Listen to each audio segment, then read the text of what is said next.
আর মেয়ের কাণ্ড দেখো, ওকে আমি বাজার থেকে পেঁয়াজের চারা আনতে বলেছিলাম, তারপর দেখি ও এত গাছ এনেছে। এটা দেখে আমি তো পুরো অবাক। এত টাকাও পেলো কোথায় জানো? ও টিফিন খরচ ও টোটো ভাড়া বাঁচিয়েই এত গাছ এনেছে। আমি দেখে খুবই খুশি। চলো আজকে ওর কাছ থেকেই দেখে নিই ও কি কি গাছ এনেছে।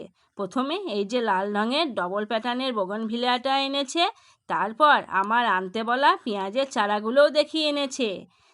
এরপরে দেখি হলুদ রঙের সিঙ্গেল প্যাটার্নের সেই বোগেনভিলিয়াটা, এর সাথে গোলাপি রঙের বোগেনভিলিয়াটাও আছে। পুরো বোগেনভিলিয়াগুলোই দেখছি পটিং করা রয়েছে। আর সব গেঁদার কালেকশানই আমার ছিল, শুধু এটাই বাকি ছিল। তারপর দেখি শেষে আমার মেয়ের সবচেয়ে প্রিয় সেই গোলাপটাও এনেছে। আর এই গোলাপটি যেন 5-6 বছরকার পুরনো হবে, গোড়াটা না ইয়া মোটা। এবার চলি, রাধে রাধে।